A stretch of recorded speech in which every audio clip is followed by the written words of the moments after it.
Yes, family, poor people, good afternoon, and welcome to Reason with Rattigan on www.reggaeglobalradio.com. Season's greetings to one and all.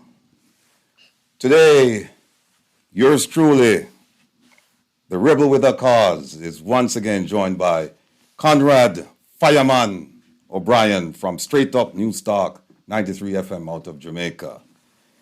We will be joined later by Jeffery, the defender from Make We Talk, Roots FM. And we have our special guest with us in studio. Lot of talk last week about the information that he provided, and I know a lot of you waiting to hear from this man, Herb Nelson Jr.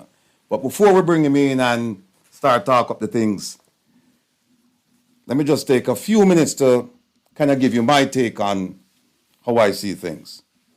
Now, because of our solid message, our practical solutions, and appeal to the people, and our unrelenting courage to speak truth to the powerless and the powerful in and outside Jamaica, this program is gaining traction and popularity after only 11 broadcasts. Thanks to you, my listening audience and viewing audience. That's less than 3 months. The people are listening. Government officials are also listening and quaking in their boots because of the powerful truths that we are announcing. Poor people, family, thanks for your support, and continue to listen and arm yourself with the knowledge we are imparting about the crime in Jamaica and the inaction, the failure, and sometimes the participation of government officials in this activity. I look forward to the day when this program won't be necessary, because the government of Jamaica, any government of Jamaica, does what it was elected to do for the 11% living below the poverty line and the 60% earning $9,000 per week. However, and sadly, I don't think it's going to happen anytime soon. And so we, the voice for the voiceless, we are prepared to address the challenges with truth, vigor, and fearlessness. And we are confident that one day, things will change for the better. And in the words of His Majesty, Emperor Haile Selassie, echoed in Bob Marley's seminal call for justice, the song called War, we all know it. The line that reads, "We are confident in the victory of good over evil." That's our message. That's our mandate. Now, last week, I openly proclaimed, I begged and I beseeched the government to send out care packages to the poor, needy, and elderly from some of the money they stole so that these people could have a Merry Christmas with food on the table. Some politicians, and I'm hearing, I have my ears to the ground in Jamaica, some politicians heeded the warning, but some decided to play stubborn with their ill-gotten wealth. Well, my mother and father used to tell me, say, if you can't hear, you are going to feel. And that going to happen today. Shout out time. Prayers and blessings to some very, very special people. Ma P, Ma Jean, Mrs. Nelson, Sadie Mack, Patrick and Beth, Mr. Guntley, Jonah Marie, and Ed. Shout out to Kevin. Shout out to all of my listeners and viewers, particularly those in every crevice and corner in Jamaica. Also, want to send out condolences to my good friend Earl on the loss of his dearly beloved sister. Brethren, I want you to know, and you know, that we're there for you. Anything you need, just link with, because the whole of we are one, and your loss is our loss. Big shout out to Admiral and the Rollington crew, stay so. Bridget Lake, Delia Prince, Tiffany, bless up on your earth strong, stay forever 16. Anna Key and Miss Sonia, love the whole owner. Big shout out also to all of the civic, business, diaspora, and religious organizations that are making it possible for some poor and needy Jamaicans to enjoy this Christmas season. Update. I am still waiting on a response from the Ministry of Agriculture and Fisheries and the Ministry of Finance regarding my inquiries under the Access to Information Act of 2002. No word yet on the 2.6 million pounds of fertilizer from Morocco that have seemingly disappeared, and no word concerning the required filings of those who finance Minister Kamina Johnson-Smith's campaign for Secretary General of the Commonwealth. In any event, I await the responses with bated breath.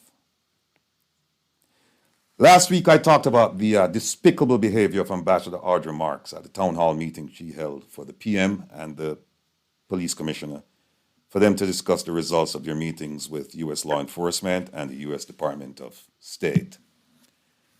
I won't beat her today, except to say that she's a poor representative of the country of Jamaica, as evidenced by the Prime Minister's 5-minute appearance at the Parliamentary Intelligence Security Forum held in Washington, D.C. Now, family, let me tell you about that forum. That forum is for security officials, government officials, which means Minister Dr.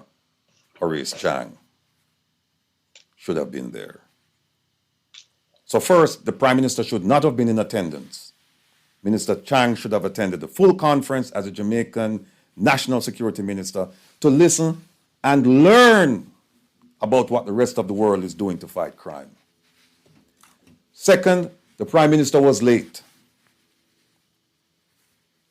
Third, he was clearly unprepared, and he openly admitted that he didn't even know if the conference had a panel discussion on threats, because he wanted to discuss at some point, maybe in the future, transnational organized gangs. The proper term there is transnational organized crime. I know because I was the unit chief of the FBI in Washington, D.C., responsible for transnational organized crime in Africa, Asia, and the Middle East. I have a question for Ambassador Marks. Why are you spending poor people money and performing so poorly? Your colleagues in the ministry are talking to me about you, and it's not complimentary. I know your daughter is finishing up school, and that is important, and should be, as a parent. But it shouldn't be to the detriment of the Jamaican people on a diplomatic level. They are the reason why you are in Washington. So post haste, like no, relinquish, give up the position and go back to being a business leader in Jamaica and leave diplomacy to career diplomats. You are not one. Family, in my time as a U.S. diplomat, if that happened to my principal, the FBI director, there would be hell to pay. For every meeting that the FBI director had in the countries I covered in the Middle East and Africa, I had to prepare a briefing book. In addition, I had to verbally brief him about the individuals he would meet, the organizations he would address, the issues, his responses, and future action, so that we don't have moments like this. This is terrible. Fourth, the Prime Minister said to the group that he wanted to talk about the growing and evolving nature of transnational gangs because they are into cyber, they're taking over resources, and taking over countries like Haiti. Now, and let me just say this before I pose this question. The most honorable Andrew Holness, Prime Minister of Jamaica, he's not the JLP Prime Minister. As I said a few seconds ago, he's the Prime Minister of Jamaica. And as far as I see it, our job, the election is over.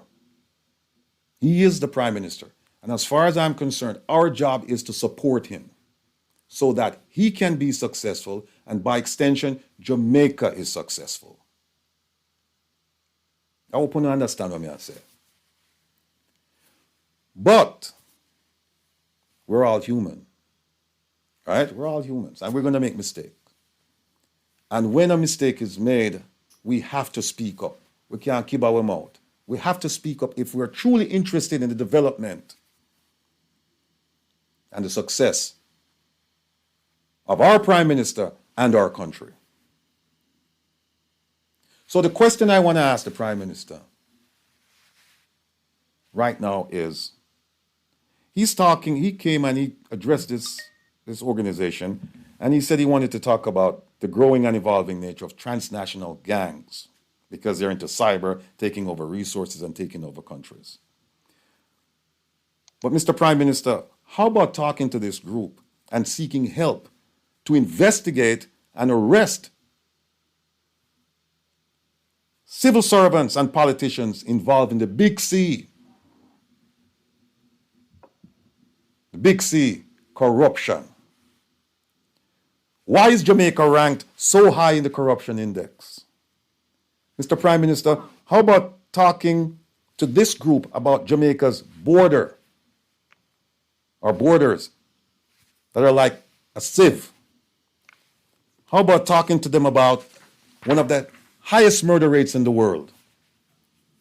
How about talking to them concerning suspicious activity involving Jamaican politicians traveling to Mexico, St. Lucia, Florida, etc.? And by the way, the US government is well aware of these activities, and it's only a matter of time.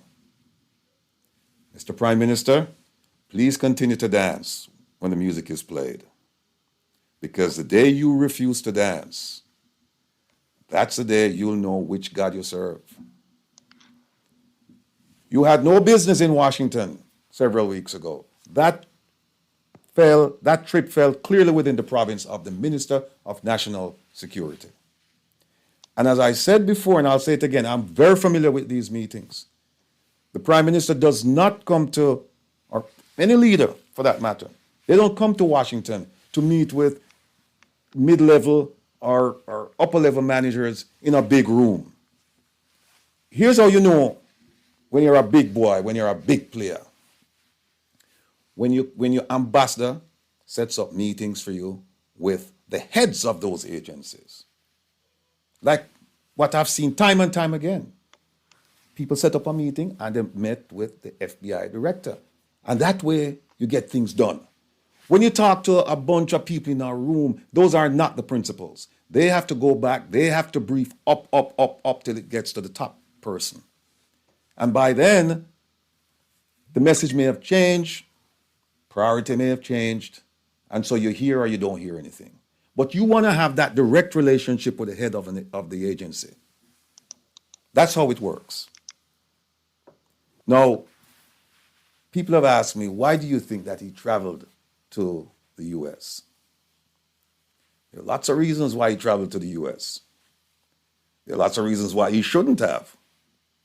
But the one thing I can tell you is that this was no high-level meeting. This was not a high-level meeting. And then you take a man who, according to the polls, is a considered failure. And you take him and sit him down next to you and ask and expect the American government to trust and believe that he's competent to do the work and that they can share intelligence with him. Mr. Prime Minister, please, you can do better than that. It would have been better, even though you shouldn't have been here, it would have been better if you came alone. And I say this with all due respect to the police commissioner, but you have to call a spade a spade. It's high time that we start speaking out against these deficiencies in government and we stop accepting them. And so my job, as I see it, is to talk about these things so that the general public can have an understanding and an appreciation of how these things work and can see the folly and can see the mismanagement and can see the waste and can see the abuse of their funds. Because government now have no money. Government spend taxpayers' money or donor funds. But government in and of itself now have no money. Right? They're there to distribute what they collect. Whether it's money that people pay when they, departure tax or taxes they collect from the people of Jamaica. It's not government funds. It's taxpayers' funds. Well, during the ambassador's town hall meeting, several questions were posed but not answered. So today, Mr. Prime Minister, since you and other government officials are listening, and I know you are, your friend them tell me, continue to listen because this program will educate you and will educate the people around you if you still want to keep them. We are available now. We can provide that information and that assistance for free. I personally will make myself available for free because this, yes, I'm come from. Them people here, we are stand up for. And so I can't charge the government of Jamaica because by doing that, I'm charging the people of Jamaica. How me you take money from them poor people here? And that's where I come from. Can't do that. So since you're listening, we have a couple questions. Fortunately, we haven't been joined by the People's Defender yet. But Fireman, welcome to the program, sir. Always a pleasure to have you on. You need no introduction because you are the introduction. So I'm going to ask you, sir, to say a few words. And if you have a question for the Prime Minister because he's listening, go ahead and shout it out. Indeed. Thanks a lot, my friend, the rebel with a cause, my good friend and brother, Mr. Rattigan, and indeed, our illustrious guest here, the man himself, Herb Nelson Jr. Of course, we await the defender to come on. It's 20 minutes after 4 o'clock right here in Jamaica. It's the 24th day of December 2022. And of course, that's Christmas Eve. So people here in Jamaica, and I guess across the world, who celebrate Christmas and so on, they will be packing in their last minute shopping to ensure that everything is okay for the Christmas dinner, etc., tomorrow. Against that background, I want to greet everyone well and wish for those who celebrate Christmas a Merry Christmas. And for those who don't, just to say that enjoy the season, enjoy the holiday break, and Godspeed to you, whoever you consider, you make him to be, or you consider him to be, right? Let's hail the Maker this afternoon.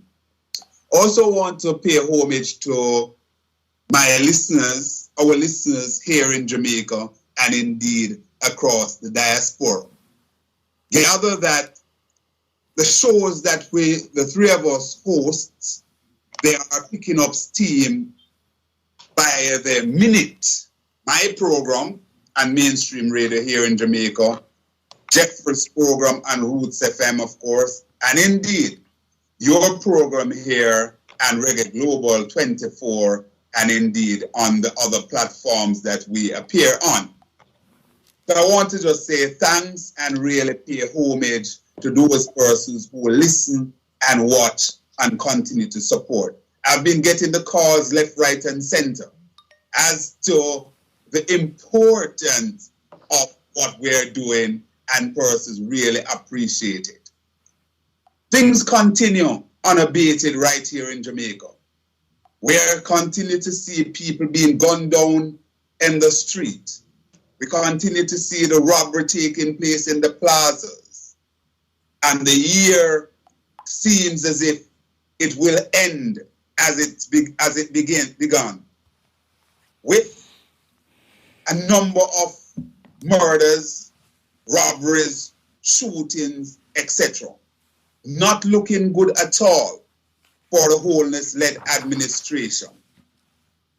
Against the background of spending 4 times his predecessor, Peter Murcott Bunting, as National Security Minister, Dr. Chang is winding up to be an abject failure in the position. And also, his Commissioner of Police cannot cite the bullet, the proverbial bullet in this case, as I use it as a metaphor. Maybe a wrong metaphor based on the fact that we're having so much shooting and people dying. But my listeners understand exactly what I'm saying. I'm sure the illustrious Herb understand exactly what I'm saying, and all of us understand. So, all in all, I want to really and truly hope I am doing what I can in my little corner. And I'm hoping that even at the 9th hour, politicians, business leaders, and just about anyone who can make life a little bit more palatable for those persons who are living below the poverty line. And indeed, that's 60% of Jamaica that have to fend and $9,000 per week. I went to in the precincts of one of the Western Union this morning, and I'm seeing where the line was very long. People were there anticipating collecting that little pittance coming from their families, their loved ones, their brothers and sisters from the diaspora. And indeed, we want to give thanks for that. We want to really give thanks for that. I want to close off this section here by just put a question there, just ask something. The Prime Minister of Jamaica appointed the now Commissioner of Police, Major General Anthony Anderson, as his first and Jamaica first security advisor to the Prime Minister. We recognize that he was shifted or was given another responsibility, whether it was a lateral move or what, I don't know, but he now occupies the position of Commissioner of Police. And indeed, it's a question that is on my lips and certainly on the lips of many other persons. Was the job in the first place a job for the boy? That to say that Major General was leaving his post as defense staff of the JDF and he don't want to send him home.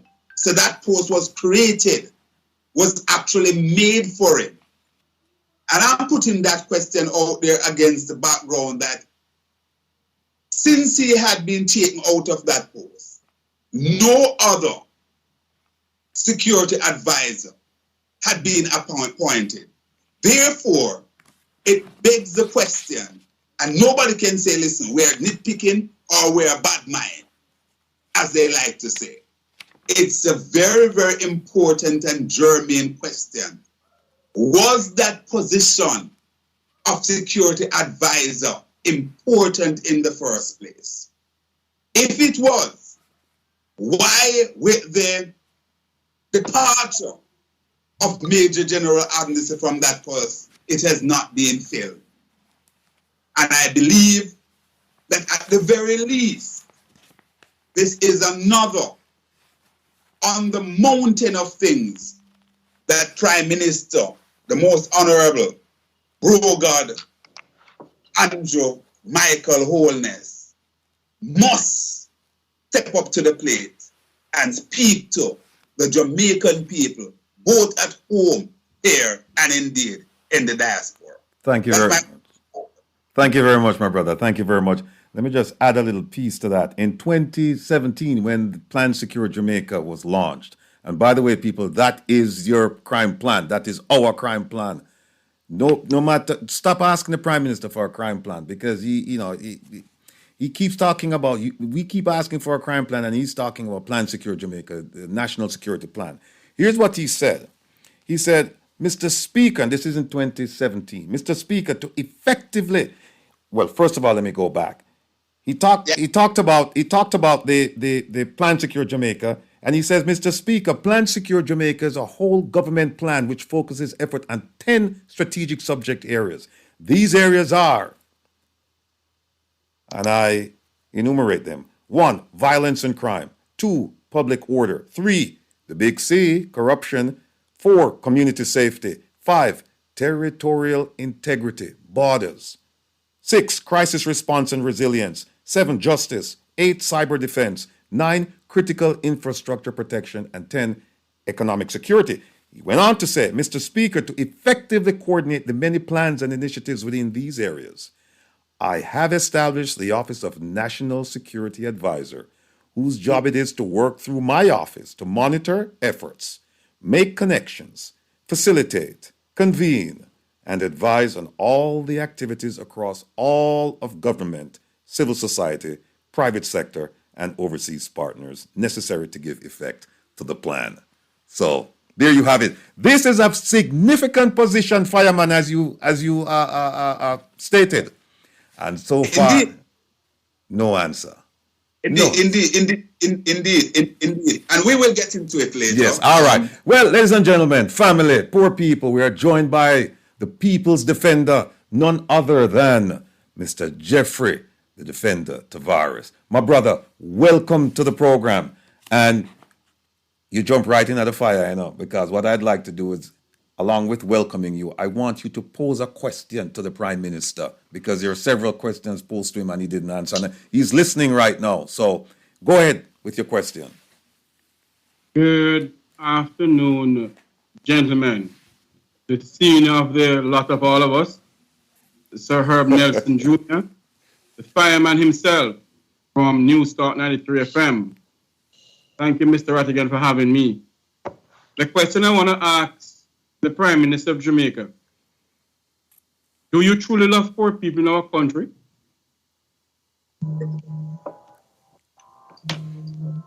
That's the only question I want to ask you, Mr. Rattigan. Okay, my brother. Do you truly love the poor people in Jamaica who you cross hills and valleys?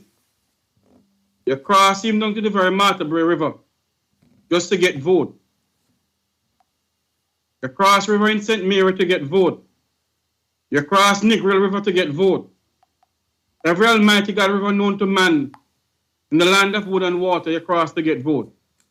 And the question this evening: do you truly love the poor people of this country? Mr. Rattigan? Yes, Mr. PM, the most honorable, Andrew Holness. You have 2 questions pending, and they're significant questions, and we would hope that at some point you will provide an answer to the Jamaican people. Sir, if you'd like to call, my number is 667-369-8569, and that's a WhatsApp number as well. Again, the number is 667-369-8569. We also have a chat room. You can drop us a line, the Prime Minister and the listening audience. And we also have an email account here. It's rattiganwill@gmail.com. Again, it's rattiganwil@gmail.com. Now, while we're waiting for the Prime Minister or his minions to answer, what I'd like to do is the damn man won't call. well, Who is going to well, call? let's not be presumptive, my brother. You know, there's always hope. You know, there's always hope. You know, there's always hope.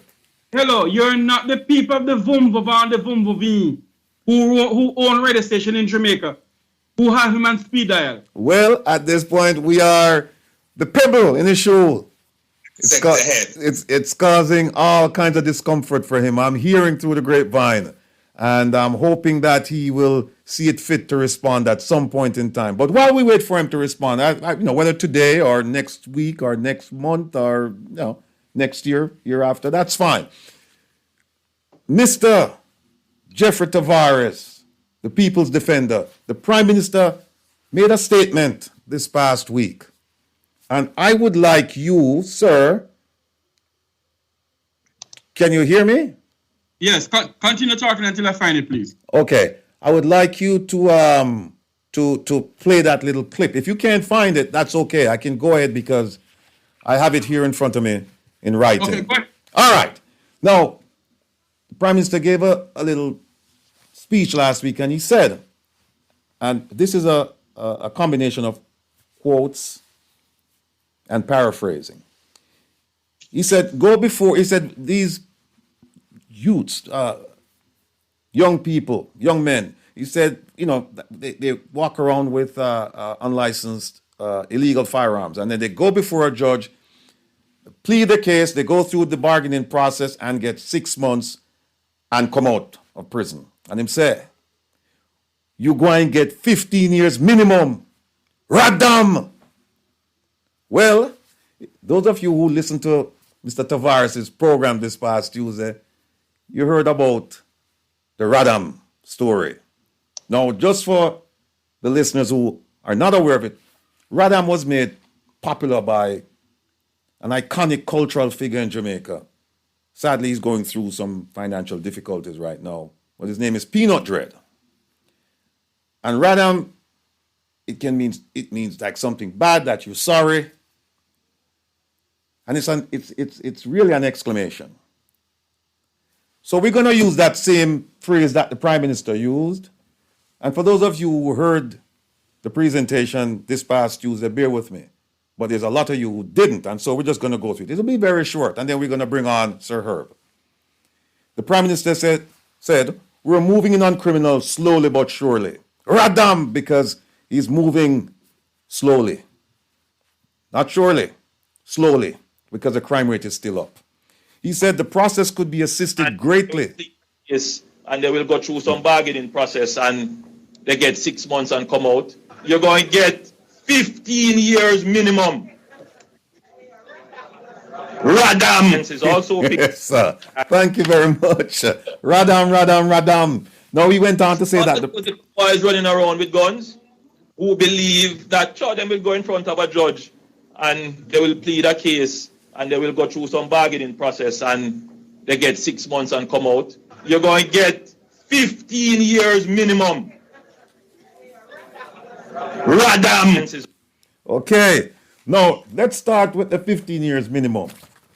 Now, I'm looking at the Firearms Act of 1967. Now, this act was made obsolete by the Act of 2022. But here's what the Firearms Act says about somebody possessing an illegal firearm. It says, if you have a prohibited weapon on summary conviction before a resident magistrate, you're looking at a term of imprisonment not more than 5 years. That is the resident magistrate's court. But if you go before a circuit court, you're looking at imprisonment for life. Right? Circuit court, life. Resident magistrate's court, no more than 5 years. So they changed this. And then they come up with this one. And with this one, it says if you're for unauthorized possession of a firearm or ammunition, it says on summary conviction before a parish court, no less than 3 years. And conviction before a circuit court, imprisonment for life with a minimum of 15 years. So people, who them a fool? Who them a fool when them come up with this and tell us, say, oh, stricter punishment and 15 years and blah, blah, blah. It depends on which court the action is brought in. And who will determine that? They didn't say. They didn't say. So Radam on that. Then we said the process could be, he said the process could be assisted greatly if the people in the country would share intelligence with the police. Are organizing. Hold on a second, my brethren. If they would share intelligence with the police. No, Prime Minister, the ordinary man in the street, they don't share intelligence. Sad to inform you. They share information. And that information is processed into intelligence. All right? So, come on. You're going and then he says, 50. And then he says, people tell us, and he said, and sometimes there needs to be a little reward. And we have been doing that with guns. And we are recovering a whole lot of guns. Radam! He didn't tell you that 200, by their estimates, at least 200 illegal weapons enter into Jamaica every month. That's 2,400 guns. And how many do they recover every year? What, 600, 500? Right? He's not when he said we recover a whole lot of guns, he should give us the number so that you can compare it with the number that's coming in, and then you can make a determination as to whether or not they're doing a good job recovering weapons. Then he said something that struck me. He said, I'm not interested so much in the guns. I'm interested in the people using the guns. Radam! Mr. Prime Minister, wrong on all fronts. You are supposed to be concerned about your borders. If you stop guns, if you choke off the supply of guns coming in, then your job in terms of recovering the guns in the country is going to be a piece of cake. But you're not choking off the guns coming into the country, and then you say, I'm not interested so much in the guns. You should be. Radam! Then he says, I'm getting a report today stating how many persons we have found with illegal guns. I'll get the report about the number of guns, but I'm interested in the report about how many people go into jail to face the new penalties under the new Firearms Act. We're just telling about the penalty, right? That is what I'm interested in. Now, I thought under the Constitution, everyone is presumed innocent, at least in a criminal setting, until a judge or a jury says otherwise. Hear him jump the gun and say, if basically he's saying if you get arrested, then fine. You're guilty, you're going to face the penalty. Radam! Then he said, anyone who wants to give us useful information. What is useful information, Mr. Prime Minister? That's why you must stay in your lane. Don't come over into the national security lane because you don't have any concept of what you're talking about, sir. And I'm saying this with all due respect. I'm trying to save you the embarrassment of speaking to your colleagues overseas, and then you make statements like these. And by the way, they're listening. So you don't have to tell them. You can tell the Jamaican people because they're listening. He says, anyone who wants to give us useful information about gangs planning, robberies, contract killings. Then he says, I don't know how you sleep at night with your conscience, knowing that your son, boyfriend, or friend involved in these things, blah, blah, blah, blah, blah. Mr. Prime Minister, ask the members of Parliament, how do they sleep at night, knowing that they are, in some instances, the cause of the crime problem in Jamaica? Right? Of course, the people responsible for this should be brought to justice. But just keep in mind that there are some criminals in the Parliament. And you know this. I'm not telling you anything you don't know, but I'm just emphasizing it. Then you talk about the 50 million that you have to pay for people to become informants. And by the way, you didn't even tell them that, look, this money is paid for information leading to arrest and conviction. Obviously can't be for conviction because you said that they will get money and have a nice Christmas, which is, Absolutely. Yeah, it is tomorrow. So you're telling them to turn informants and tell, make up all kind of story. You can imagine a poor man who don't have no money. Where am I going to just tell all kind of things and forget this little piece of food, and then him cause problem for himself and his family. Mr. Prime Minister, there are ways to go about this. Talk to the professionals. You have professionals in Jamaica. You have professionals in the JCF, but you're not talking to them. You have professionals in the diaspora willing to help, but you're not talking to them because you've become too arrogant, sir. You've become too arrogant, and you start listening to yourself and the trusted few around you who they really don't know how to deal with this crime problem. And so SOEs and ZOZOs, they're not going to deal with the problem. They're not going to deal with the problem. These enhanced security measures, they're not going to deal with the problem. So, Mr. Prime Minister, take a step back. It's Christmas time. You put your feet up, relax, and think about the things we're saying. And wheel and come again and come talk to the right people. Mr. Fireman. Just want to say, just 30 seconds, because I know that, sir. Go ahead. And Defender have a question. But I want to just say to you, as someone who here on the local, basically feeling the question and hearing the things from the people. A lot of people, not just on my program, I gather Jeffery may have heard it on his program as well, and Roots. A lot of Jamaicans are indeed very, very upset with this seemingly common behavior of the Prime Minister, with this radam phrase and how the people are basically looking at it. Is that the Prime Minister celebrating poor people getting a problem? That's how people are looking at it. And, I don't know what you guys think, but certainly persons have called my program and I have heard them elsewhere on other radio stations, making the point that the Prime Minister is behaving as if he is celebrating. I don't know that that is the place of the Prime Minister to be speaking that way. The Prime Minister is supposed to have a much more measured tone and so on, and trying to basically, you know, do all that he can to basically redeem our youth. Not to be celebrating radam. Damn, Madam! Okay. Mr. Tavares, the defender, go ahead, sir, before we get to Brother Nelson. You know, Mr. Nelson, Mr.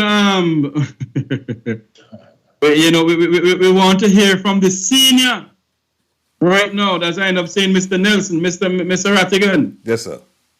You know, our country, and a lot of people say I shouldn't say it. Jamaica is becoming a banana republic. We're going down a slippery slope. And if we don't get our act together in our country and stop this PNP and JLP bangarang, we'll never have a better Jamaica. We will never have a better Jamaica. No better barrel, no better herring. And as far as I'm concerned, when you have a Prime Minister who's going to go out there and believe that he's the only Don, and all the rest are Donovans, he doesn't take talk from nobody. Then what do you expect? What do you expect? All right. Go ahead, Mr. Rattigan. Yes, we're 15 minutes before the top of the hour, which means that, and this is a time that we actually schedule 45 minutes for us to kind of like make our opening, and then we turn it over to the man himself. Ladies and gentlemen, without further ado, Mr. Herbert Nelson. He was here last week. You loved him so much. And now we're on to part 2, and I suspect that there will be a part 3 and a part 4 because he's a wealth of knowledge. Mr. Herbert Nelson, the floor is yours, sir. Yes, sir. Good afternoon to your listeners, and good afternoon to your illustrious panel. I could not be more proud to sit amongst a more prolific set of commentators on the state of affairs in Jamaica. Now, earlier, myself and Mr. Brian, we were talking about an article written by Dr. Canute Thompson back in September 27, 2021. Everything that you gentlemen have mentioned, everything you're saying was adequately covered by Dr. Thompson. And he's talking about Jamaica's governance framework is beset by several weaknesses, and that the weaknesses pose a grave danger to the ideals of democracy, as well as undermine the principles and practices of accountability. And he goes on to give 7 reasons why the Prime Minister is not in line with the concept of being fit and proper for the role of Prime Minister. And I know Mr. Brian just spoke about him, seemed like he was entertained by the fact that he was going to put our youth in prison for 15 years. So much so, he has developed the term radam to emphasize what he's doing to them.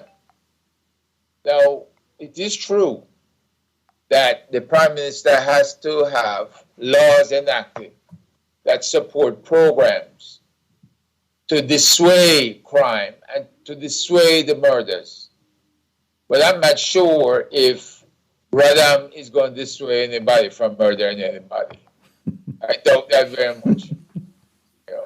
Now, number one that Dr. Thompson listed out of 7 was placing citizens' lives at risk.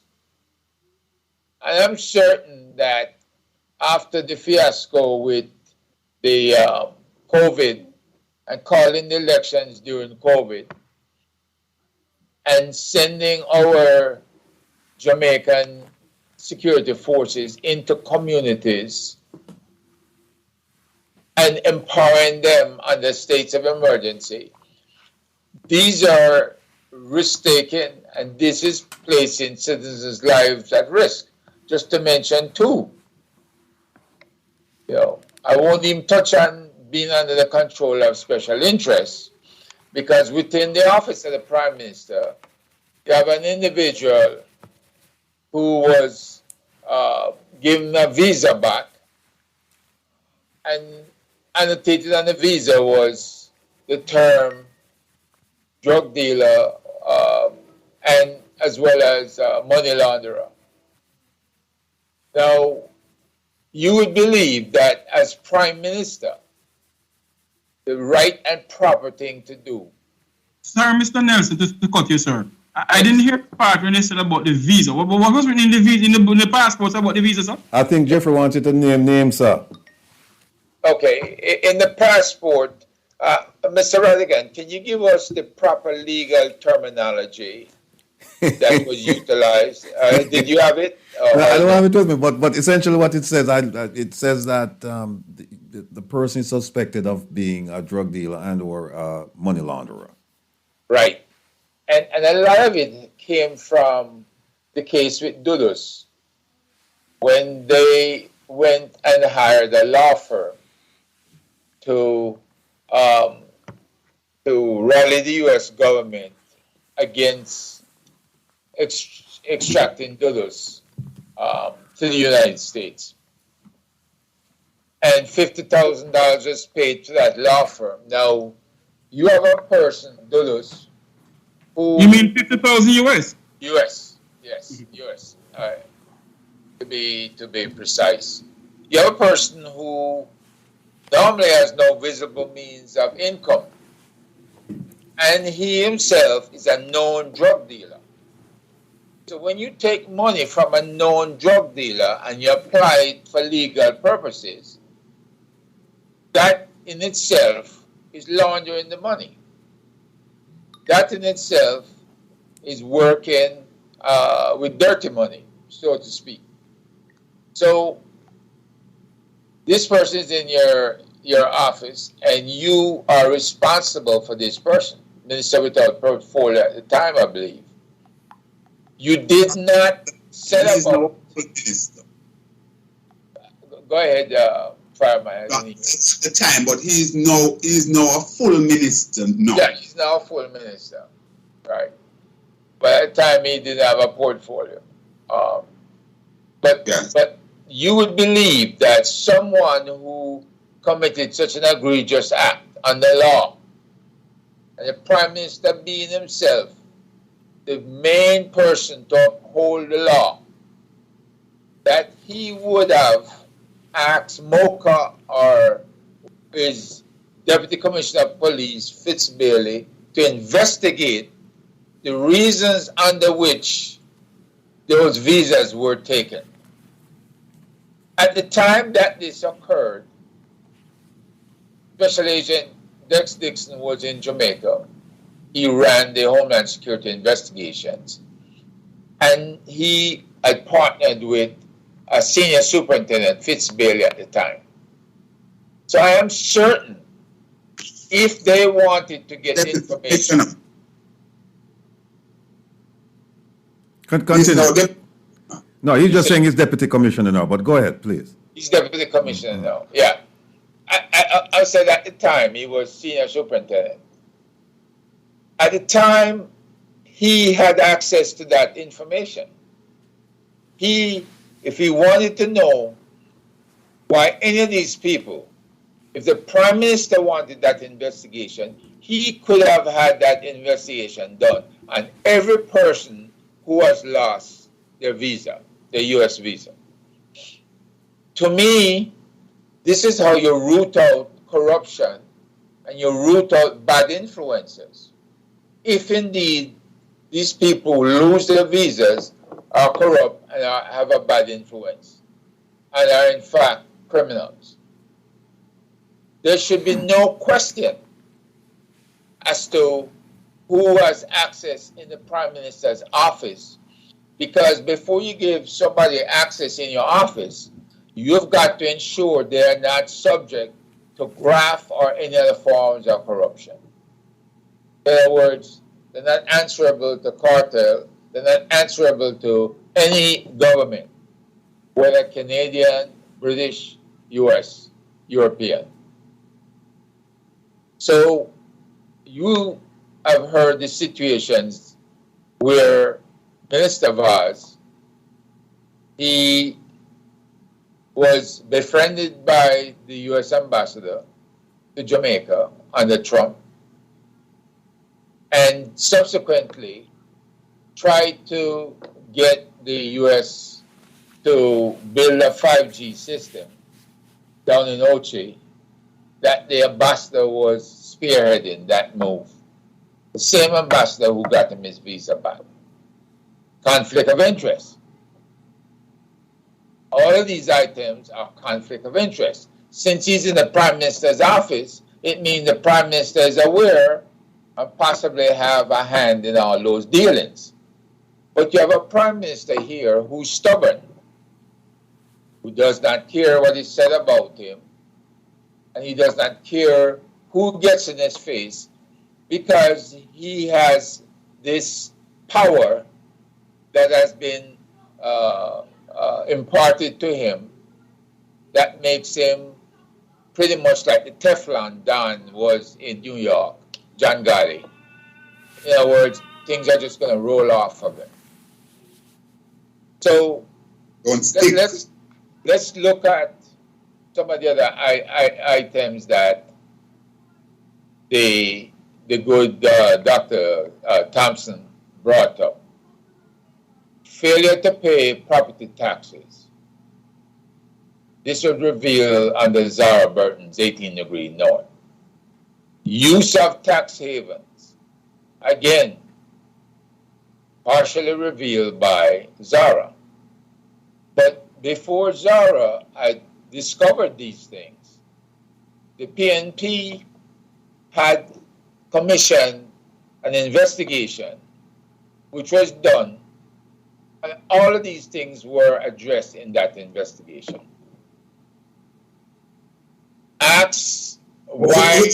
Hold on there, Mr. Nelson, for emphasis. You're saying that the PNP had commissioned this, and go ahead now. The PNP had commissioned the report, yes? And addressed in the investigation was the properties that were bought and no taxes was paid on it.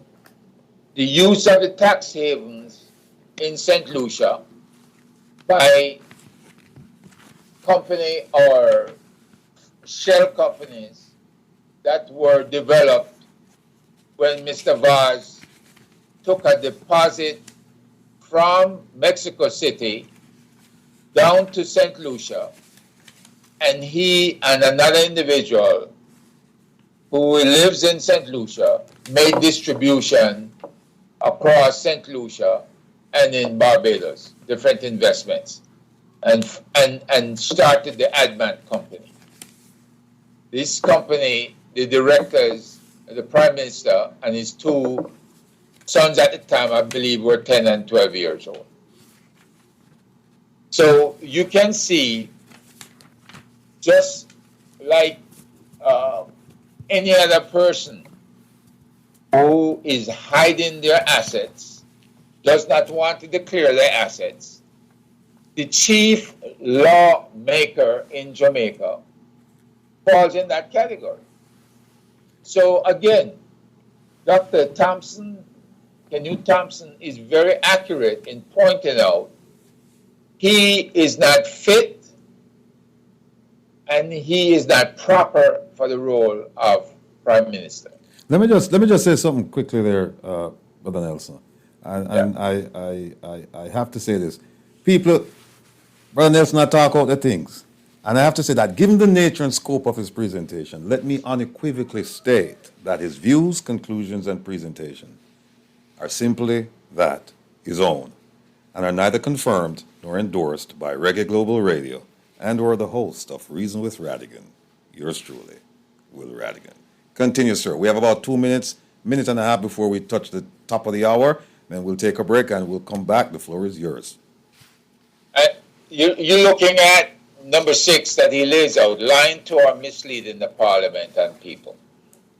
The NIA under Dr. Trevor Monroe tried for years to get the Prime Minister, and in all fairness, the leader of the opposition, to declare their assets.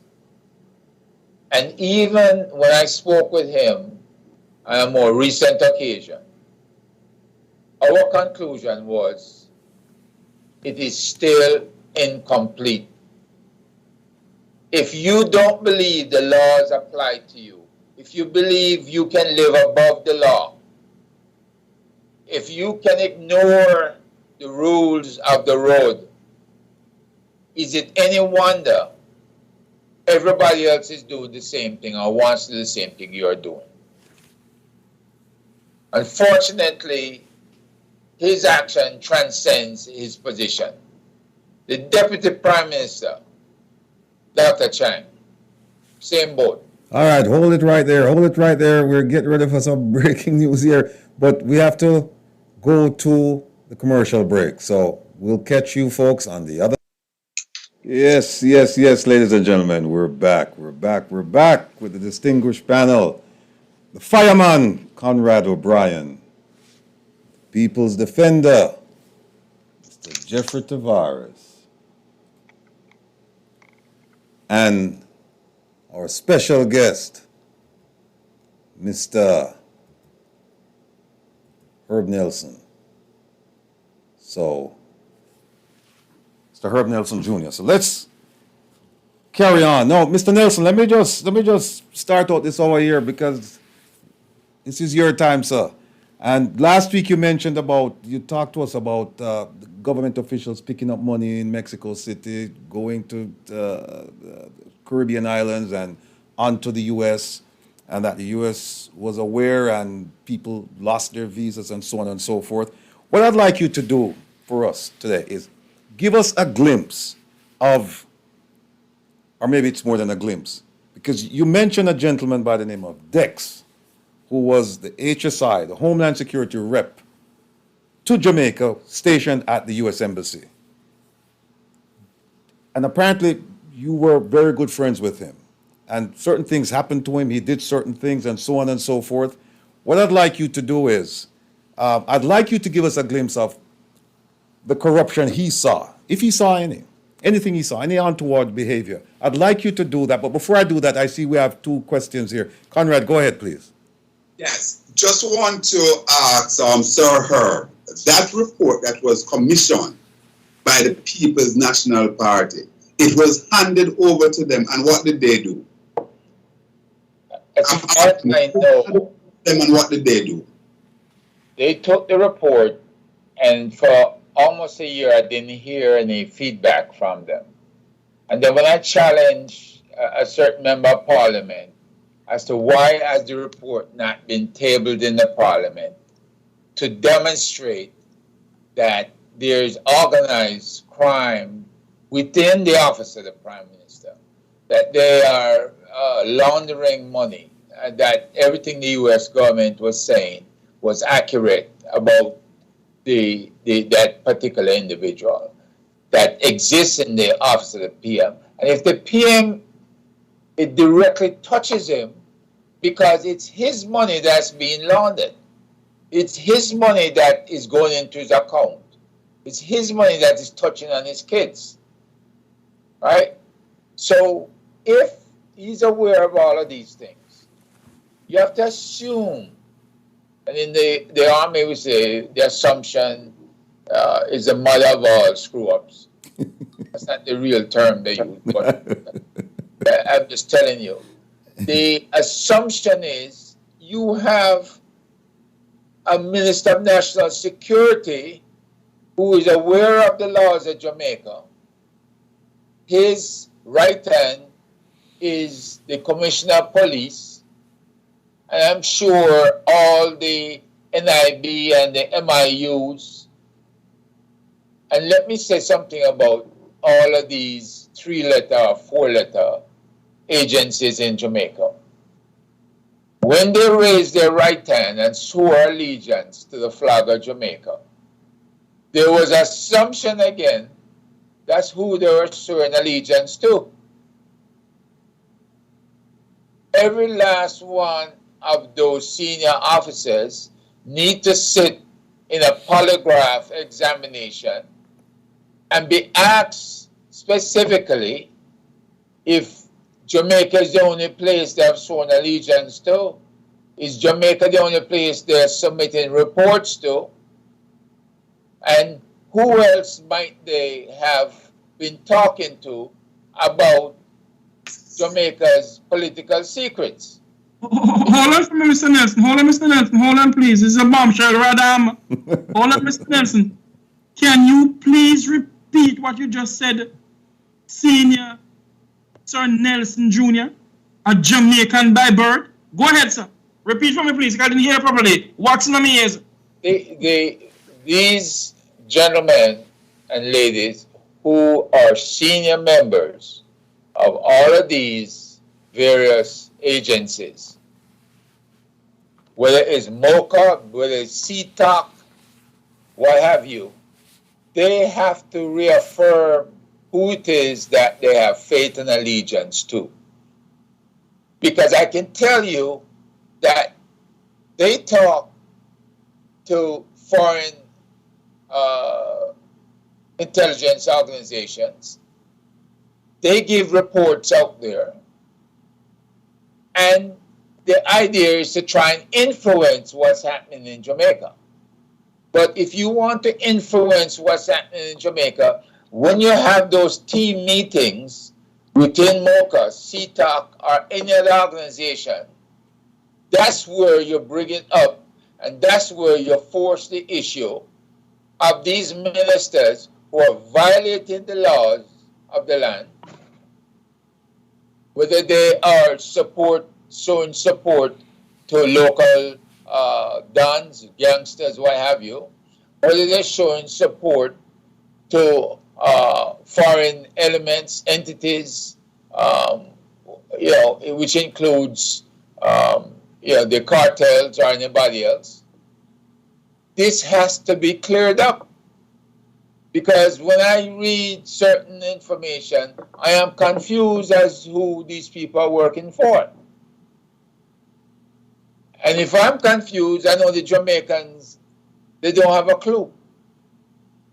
So we need to get that matter straight, because that's the only way you're going to see a senior officer in MOCA, in CTOC, in NIB, in MIU press charges against the Deputy Prime Minister or the Prime Minister himself, So, or Mr. to Nelson, any Minister of Government. so, Mr. Nelson, based on what you're saying, MOCA, CTOC, and AUTAC, them corrupt as River and Dumb. Well, if they go along to get along, it means corruption. And that's what their appearances are. Hold on, go ahead, Conrad. Sir Nelson, would it be fair to deduce, based on what you're saying, that cases that concern ministers of government, that now in court, we could very well see it was just thrown out, and we just get a frivolous thing that said basically we're unable to go any further because there are no witness or anything like that coming forward? Because if we are to stretch it, or we are to look, not stretch, but just to reason it through logically, that's what I'm getting from you. That the whole thing is topsy-turvy. the defender Jeffery used a different term. I'm not going there, but I'm saying that I see where this thing is as topsy-turvy as they get. Very much so.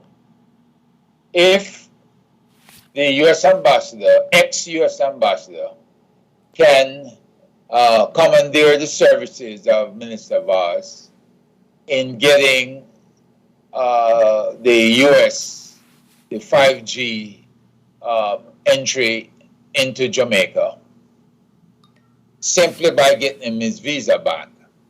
I said it on a program, or almost probably when this whole thing occurred 2 years ago. I was in a program with Mr. Rattigan, I think a New York radio program. Mm-hmm. And I said, he is compromised. And if you have a minister who's compromised, then anybody can walk into the door and say, hey, I know this, this is between us. I need you to do this for me. And it's a done deal. So you cannot have compromised people operating at the highest level of government, period. Jeffrey, go ahead. Jeffrey, unmute. Unmute. Unmute. Well, I can't. well, I tell you what. Let's move forward with the question I posed to you. Sorry, I can't mute my mic. Go ahead with the question, please. No, I'm saying, based on what you're saying, the good gentleman is so compromised that if the American government needs something and twiddly dum-dum, Go. well, I apologize. If, Okay. if they need something and somebody down there, they can get it then through him. Yes. It's that simple. Or they can get it from one of their paid agents who has access to information. The idea behind spying, and this is what it is basically, they're spies in the midst. And those spies turn over needed information on demand. Okay. So, Hold on one second, gentlemen. What I'd like to do is, because I'm sure we're going to have a bunch of questions, and I'm getting a bunch of text messages here saying that people they say they can't even ask questions because you're riveted. This is gripping for them. So that's a good sign, even though we're not getting any calls. But Conrad, go ahead, and then we'll move forward with the.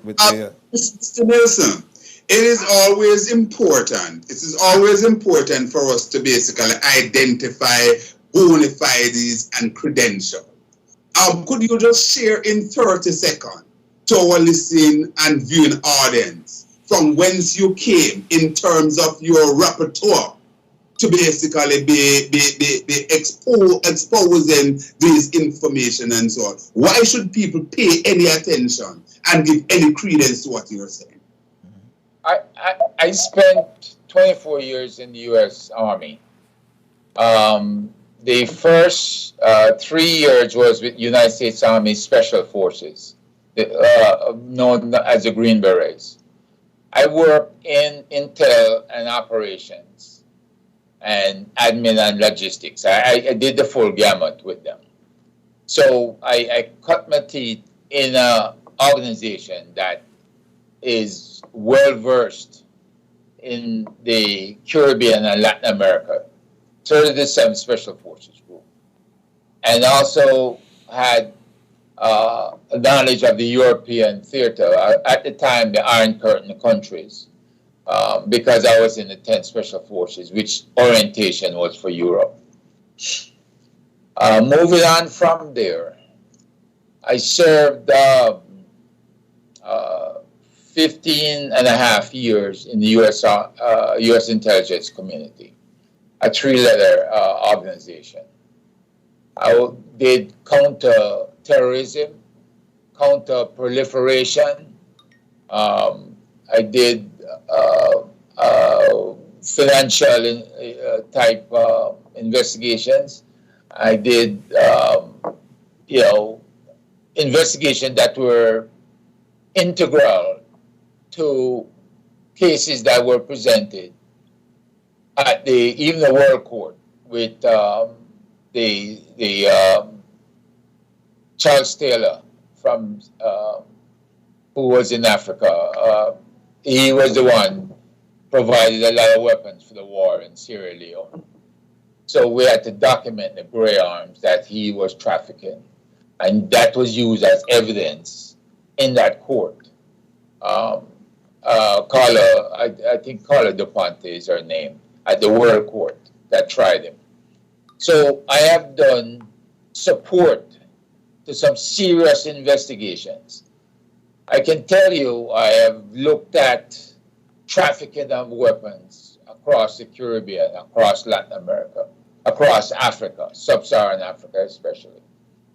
So everything that I'm talking about comes from experience and comes from my knowledge of what worked and what doesn't work.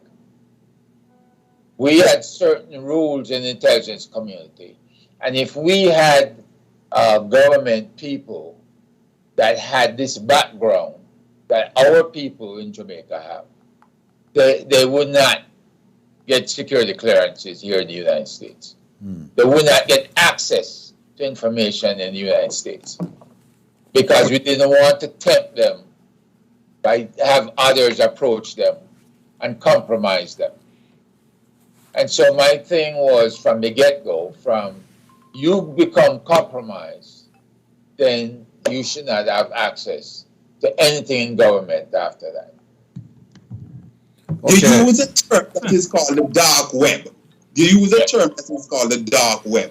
Yeah. I'd like you to elaborate a bit on that, what that exactly entails, and how would you have delved into that to come up with the finding that you're exposing. All right, hold on 1 second. Before you answer that question, Sir Herb, what I'd like you to do is work that answer in with or weave it in with the question concerning DEX, because I think it's important once you start talking about DEX and then you start talking about cyberpol that you can weave in the so don't answer it in isolation, answer it in conjunction with your presentation regarding DEX and cyberpol and the reporting. Understood. Well, my good friend Dexter Dixon was introduced to law enforcement by my younger brother, who was his training officer in the New York State Police. And later on, when Dex transitioned to the federal CBP and to ICE, he was lacking the information on intelligence or the awareness of the role intelligence-driven investigations played in law enforcement. And so my brother introduced him to me. He was like a member of the family.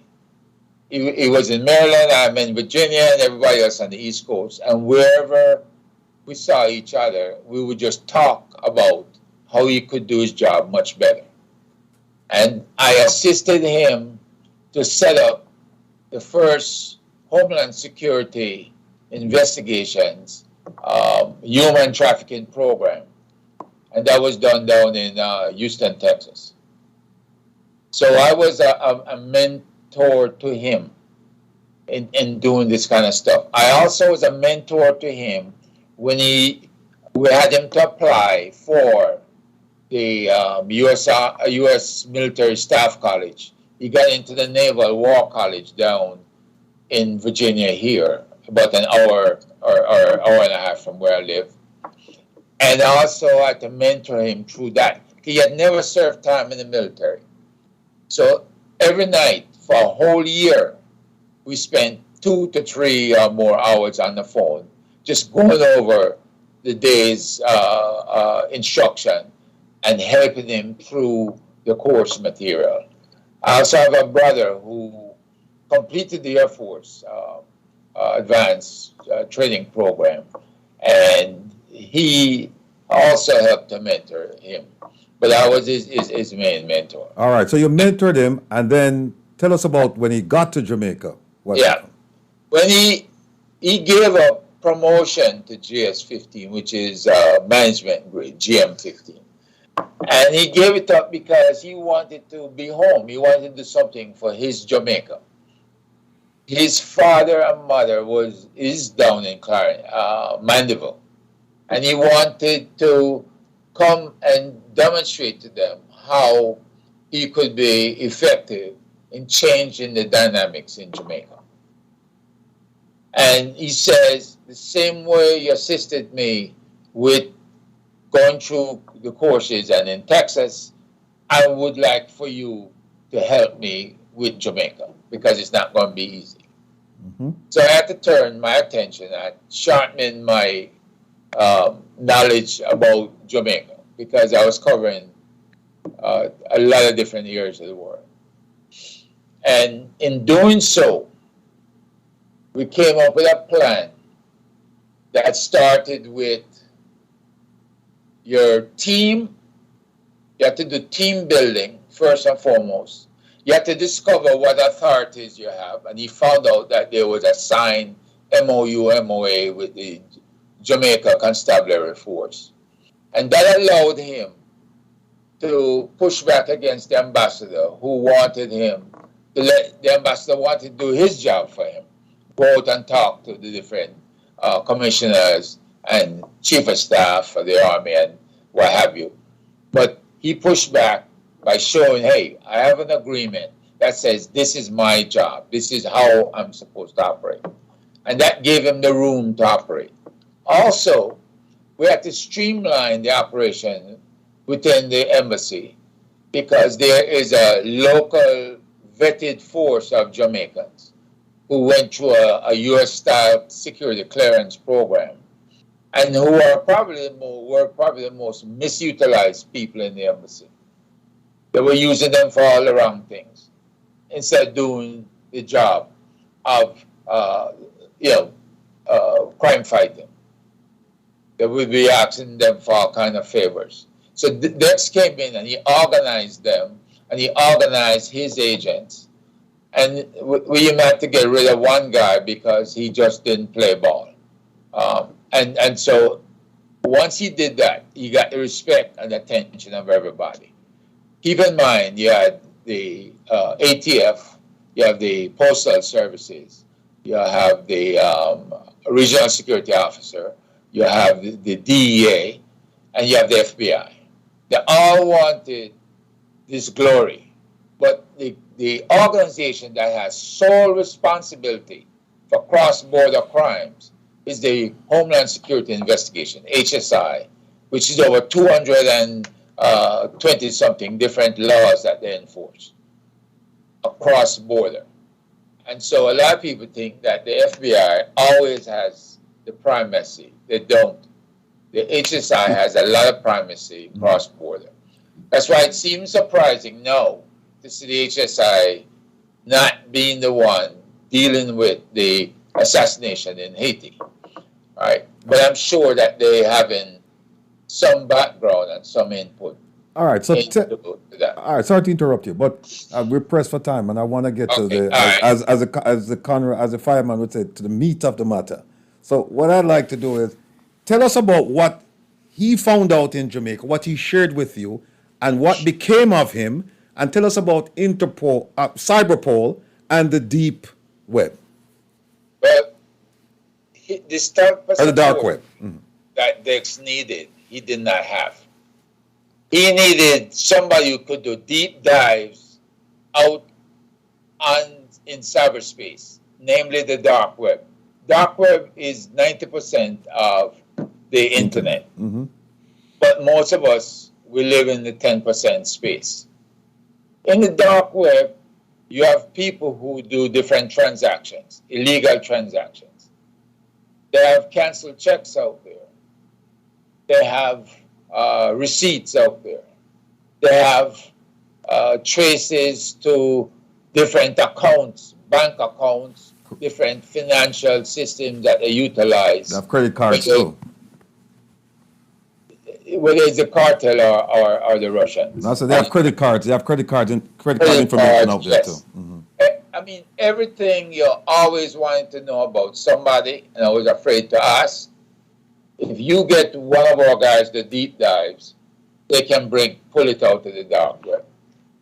So this is how Dex and Cyberpol had a marriage, because Cyberpol, who I work with, found out there were going to be weapons being trafficked into the island, a huge weapons traffic.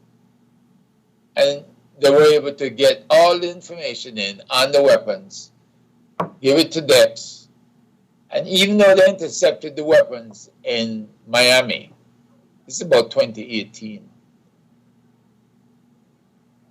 they did not want to disclose that they knew about the weapons cache.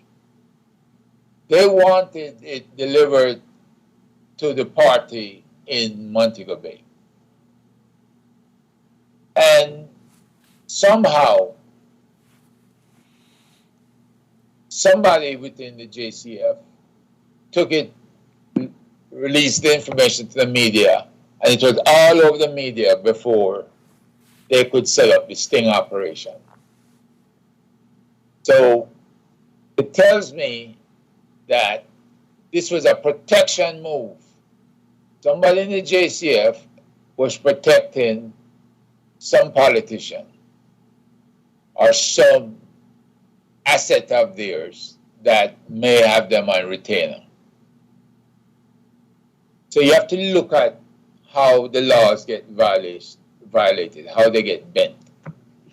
And this is why I'm saying, when you have compromises, you cannot depend on people to always keep a secret.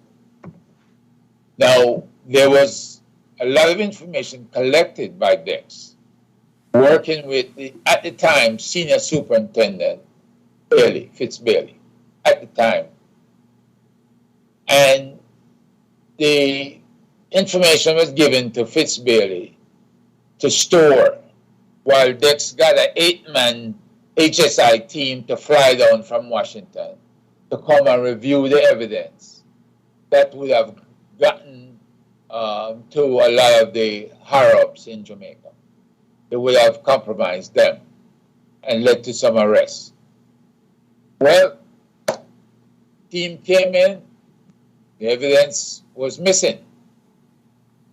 And so we were asking the question, how is it possible you are the senior guy within the CTOP organization and you end up losing evidence? And to add insult to injury, got promoted up the ranks, assistant commissioner, now deputy commissioner in charge of crime. Where was the commissioner in all of this? But he was aware.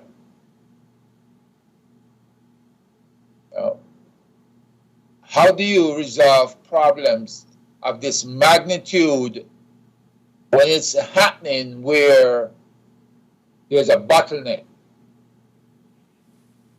where there's a problem with integrity, where there are problems with, no doubt, it needs to be cleared up. Who's going to clear it up? Indicom? MOCA? We're still waiting, right? Unfortunately, that to me was the straw that probably broke the camel's back, because Dex ended up dying because he had these strange growths in his stomach, tumors in his stomach, which we believe was heavy metal poisoning. And you do have senior officers in Jamaica who've been trained by Ukraine or Russia, and they will have access to secret police tactics when it comes to heavy metal poisoning. So people need to be aware that this man has literally given his life to have Jamaica be crime-free. And nothing, no investigation, nothing was ever started. And I should mention that the head of Cyberpol, who was down there at the time and helped to coordinate the weapons stop in Miami, he too got poisoned, but he managed to make it over to Yugoslavia, where the head of a military hospital there found countermeasures to stop the poisoning from killing him. But he's been very weak since then. So I'm just saying to you, there are people working on behalf of Jamaica and Jamaica's security that are dedicated to the cause. The task force, the Diaspora Task Force, the Institute of Caribbean Studies, Crime and Security. And there are others who want to join the fight. But they have to realize that the closer you get to the top, you can get burned. So you're saying, Mr. Nelson, that as what you said, the closer you get to the top of the gungo tree, Yeah. your leaf can wither away. Yes. Oh, so that's why they're sending threat to me. Anyway, I'm on my Rattigan program. I can behave myself this evening. No, Mr. Nelson, let me ask you a question. Given the nature of the information you have provided to us, as well as the listening and viewing audience, are you afraid for your life? You know, the old saying, I have one life to live. And I want to live it freely. And I want to give it to family. I want to give it to country. Mm-hmm. The beauty about my dual nationality is I have two countries. And I know that one of the countries has corrupted the other. I know if we go back in history, from 1970, late 70s till now, all the trafficking, all the tactics used where weapons were given to gang members, and it was used to disrupt the government in power, simply because we wanted to change the individual who was in power and have another individual occupy. And that individual had to be guilty by participating in something like that of treason, high treason, a murder. Because young people of the youth organization movement of the governing party, they were killed. They were murdered. Weapons superior to the type of weapons anybody had. You can't bring in M16 and fire it against people with ratchet knives or sticks or stones. That is overkill. It's an overmatch. But the fact of the matter is, a lot of people back then sold out. Some of those people had to leave Jamaica and come live here in the US and Canada and Great Britain. And some of us know who some of those people are. But the bottom line is, you've sold out your country. Today, the ones who sell out feel they don't have to leave the country, that they can afford to live there. They're protected. And that is why the corruption, the rampant, brutal corruption, and the stinkness of the crime was becoming a clear and present danger to the national security citizens of Jamaica continued. Yes. And this is where, if you have an independent Minister of National Security who put their foot down and get the commissioner to do their job, get the military intelligence unit to do theirs, get the NIB to do theirs, you make everything intelligence driven, you gather the information, and you drive home the arrest. Mr. Nelson, let me ask you a question, because I've been involved in the intelligence community for a long, long time, going back to my days in New York, Mississippi, Saudi Arabia, and the Middle East, South Africa, Southern Africa, and Washington, D.C. And you hear this term being bandied about in Jamaica, about intelligence-led policing. But I don't see it. Maybe I'm looking in the wrong place. Can you give us an assessment of what the intelligence capability of the JCF and the military, including MOCA? What is the intelligence capability of Jamaica? Now, I spoke before with the deputy leader of MOCA, who is the intelligence officer. And we spoke about the intelligence cycle and intelligence-driven ideas. Albeit a brief conversation, but he understood that I was well aware of what he was talking about, and he was well aware of what I was talking about. If, with all that training, it's not applied across the board, in other words, you have a collection, right? You collate the information, put it in some semblance of order, subject matter, subtext, the whole works. Analyze it, and you come up with either actionable or long-term information that you can track to become intelligence that can be utilized by either the police or the military. Your Fireman. Go ahead. Mr. Nelson, if you notice, I sat here and I'm listening because for me, this is indeed a teaching moment. You know, lots of information you're putting out there, and I really am in awe. I'm absorbing the material, but here we are at a juncture in Jamaica. Based on what you have said and what you're observing, where are we?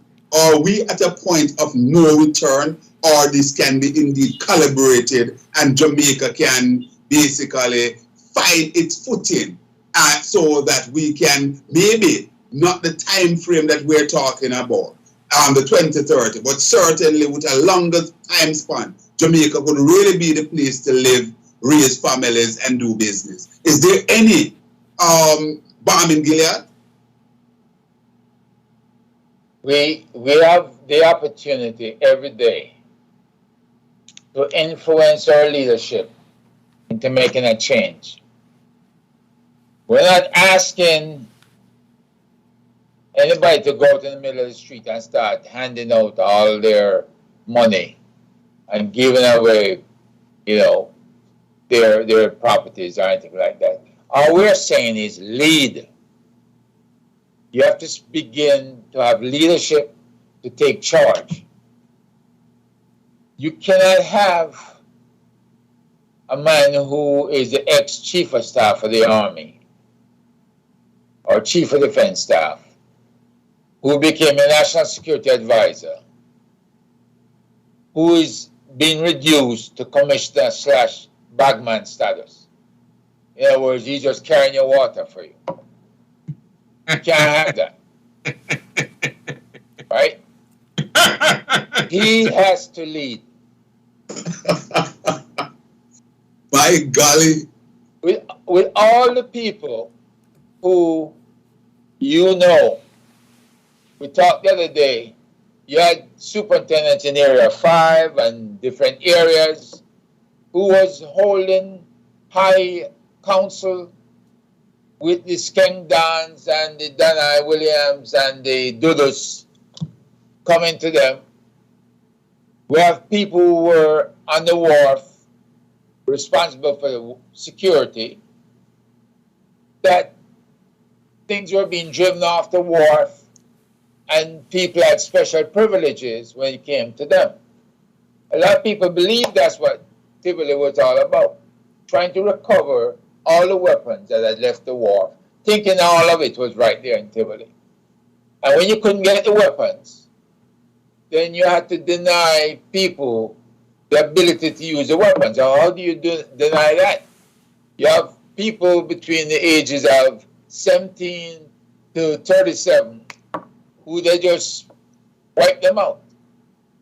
So you have nobody now to utilize your weapons.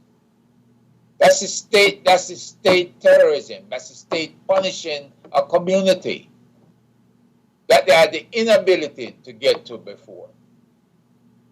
Because the chief minister of the country, that was his constituency, and nobody could go there and do anything that he didn't want to happen.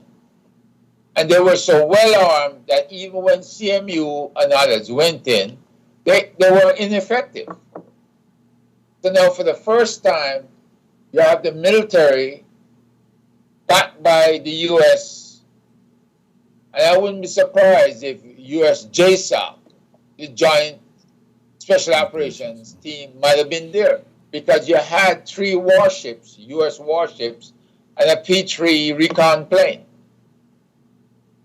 Somebody went in there and wiped out 20-something people or more and threw the bodies in Maypen long before the Jamaican forces started moving in. So who was that? You know, yes, See, Jeffery. I spoke about that. He spoke about 155 people killed. Zara Burton program touched on that too. All right, go ahead, Mr. Tavares. Yes. Mr. Nelson, a lot of Jamaicans, and I will say this publicly, is calling for the return of Robert Bobby Montague. Do you think, you being an intelligent person, working in the intelligence community and so forth, do you think a Robert Bobby Montague could have done a better job than a Dr. Horace Chang? I'm being told that the next person who is trying to get the job as Minister of National Security for Jamaica is a well-known person within the cabinet. So do you think, Mr. Nelson, that a Robert Bobby Montague should go back? Let me put it this way. He had a passion for the job. And there's nobody that's 100% certifiably with all the skill sets that you need. But if you have a passion for the job and you have a passion to save the country, then that's the type of person you need. And you need somebody that if they push back against the PM or anybody in the PM's office, then that means the laws of Jamaica must be applied evenly against anybody in that office. If he's willing to do that, and he's willing to say, I'm straightening up, I'm flying right, then hey. So hold on there now. Hold on, I'm going to make it, Mr. No, go ahead with the follow-up. Hold on there now. That means that if they reshuffle the deck with the gang of whatever they have in the parliament under the Labour Party, there's a gang of 5, you know. They have another gang in there now. So if they reshuffle the deck, you believe as a Jamaican citizen or a Jamaican by birth, you have dual citizenship, that Robert Bobby Montague should be given back the job? I believe so. I, Jeffery Tavares, endorse that Robert Bobby Montague should be given back the job as Minister of National Security. Your answer to that, Mr. Nelson? I don't have all the requisite resumes in front of me, but he certainly, you will have to compare the other resumes to his to determine who would be best equipped to do the job. I'm an intelligence guy. I have to assess. You always have to do an assessment. And you don't want somebody on the job that will have the media nipping at their heels the whole time to get them off track. So you do need somebody with the proper tools who is equipped, who have the cojones to move forward with what needs to be done. Mr. O'Brien, Fireman. I want to just put this here, and it may be throwing a spoke in the wheel, so to speak, because it's a vexed issue, and we are afraid to go there from time to time. The whole business of color and so on, and I hear in the walls where flies are on the walls, that Bobby is complaining bitterly that he is giving up, he has been given a raw deal and continues so too, because he did not go to maybe the right school, he doesn't have the right complexion, he's a country boy and so on. And it begs the question, right? I know that, Bobby was, as Mr. Nelson said, there was a lot of people in the media that was yapping at Bobby because, a lot of things happen under his watch. One readily come to mind, people talk about that used car deal that basically turned out sour and so on. But here it is, within his own party, within the Fourth Estate, the media, within the civil society and a number of other persons in the upper echelons of the society, they were willing to take Bobby to the gallows, so to speak. But here it is. You have a man of,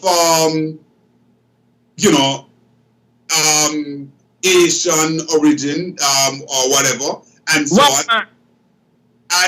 And certainly, when you look at the performance, pound for pound, he's performing much worse than Bobby Montague.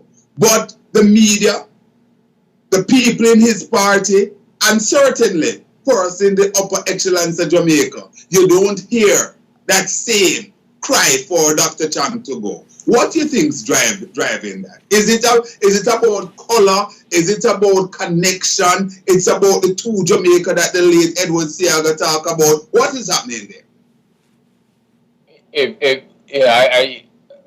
If I had to use something that Edward Seaga spoke about, that probably would be the only thing I would utilize.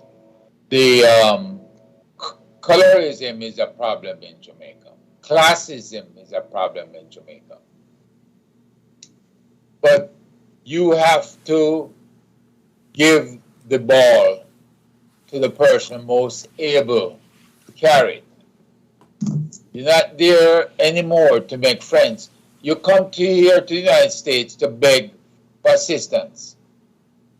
But, we have a saying from the Fifth Army in Texas, General Mark Clark. If you want to resolve a problem, start with a series of concentric circles and start from the innermost circle, meaning self, and work your way out.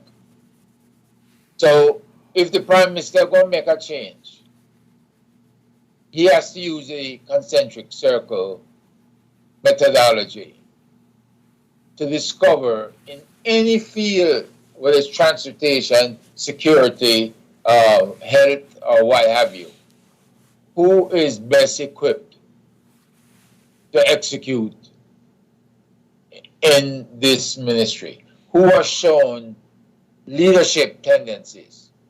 And leadership means you can influence people to follow you and to do just about anything you ask them to do. Let me just throw something out here, as a moderator, so to speak. In the FBI, I was taught very early in my career that if you're put in charge, because in the FBI, they develop leaders, not managers. They have a vehemence for managers. They want people to inspire, people to get things done, and people who take responsibility. Now, one of the things going back to what my earlier comment, one of the things I learned was that if you're in charge, something goes wrong, and you're called on the carpet, there are two things. You either knew about it and you didn't do anything to prevent it from happening, or you should have known about it because you're the leader of that unit. You're the chief of that unit, right? Now, when I apply this to the Prime Minister, I have to admit, with all due respect, Mr. Prime Minister, and I know you're listening, I have a problem because there's so much going on in the office of the Prime Minister and around the office of the Prime Minister, the various ministries, and you cannot say that you don't know what's going on because the buck stops with you. And so it's very disheartening. It's sad to see all of this corruption going on and you don't hear a peep out of the Prime Minister. You don't hear anything. And whenever something is done, it's because of heightened public scrutiny when it's done. Otherwise, people are quietly shifted and brought back. People are not punished. This is not the Singaporean experiment. We don't see it. We talk about, oh, Singapore took our economic model and look at where they are now. But what we should do is adopt some of the Singaporean justice model and good governance model, and maybe Jamaica would be a better place. Look, we're coming up to around 7 minutes left in the program, and so I'm going to ask everyone to kind of like put in their final comments. I'll start with Mr. Tavares. I'll give you the floor first, sir. Thank you, Mr. Rattigan. I must say thanks to Sir Herbert Nelson Jr. because I have learned a lot this evening. And for a man from humble beginning who was gone to the United States and end up being the gentleman he is in the sense of knowing so much. And we all are trying to help the land of wood and water. But the question must be asked, is the two political parties in Jamaica need the help of the diaspora? Or is it that they must just send the money come down there? Everything will be all right. The current Minister of National Security says that. Where are we going? Is the Prime Minister and the Governor General see a 2030 vision that nobody else have seen? Because I clearly don't see a 2030 vision for Jamaica. Right. And I'm going to say this tonight. Jamaica is going down a slippery slope. The criminals have become a clear and present danger to the national security of the citizens of Jamaica. And when we finish here this evening, go over to the Make We Talk Jeffery Tavares YouTube channel. We'll be continuing this conversation over there. Mr. Rattigan, thank you very much, sir. You're most welcome, my brother. Fireman, the stage is yours. Thanks a lot for having me. Sir Herb, you are a reservoir of information. You're indeed a walking encyclopedia. And indeed, I consider myself extremely privileged to be in your august company, sir. I salute you. To your dear wife, who I know is a little bit under the weather, I hope that with God's mercy, she's mending. And I want to wish you all the best, sir, and hope that you enjoy the Christmas holiday, by being there with her, holding her hands. Also, just want to close off by saying that, we have expounded on a lot of issues by way of getting information. We have not cast any guilty verdict on anyone. What we seek to do is to expose information.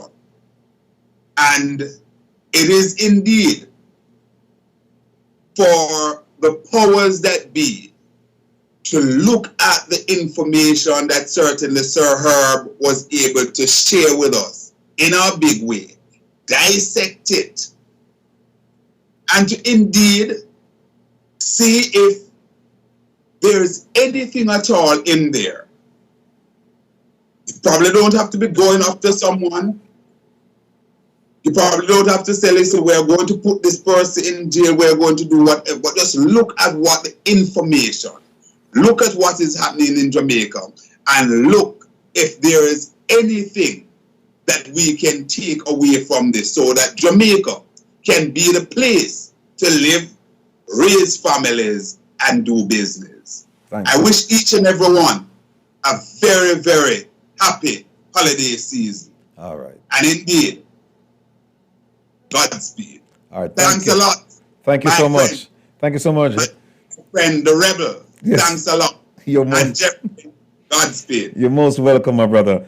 Brother Herb, we don't have much time, so I'm just going to ask you to kind of like give us like a minute of your time here in closing, because I am going to have you on next week, because I'm looking at my phone here and people are just clamoring for more of you. So, sir, you have a minute or so, please. Okay. My blessings, my thanks to Fireman and to the defender, and most of all, you, my good friend, retired special agent. You are indeed special. And maybe one of these days I can tell a story of how I found out about you before you even knew me.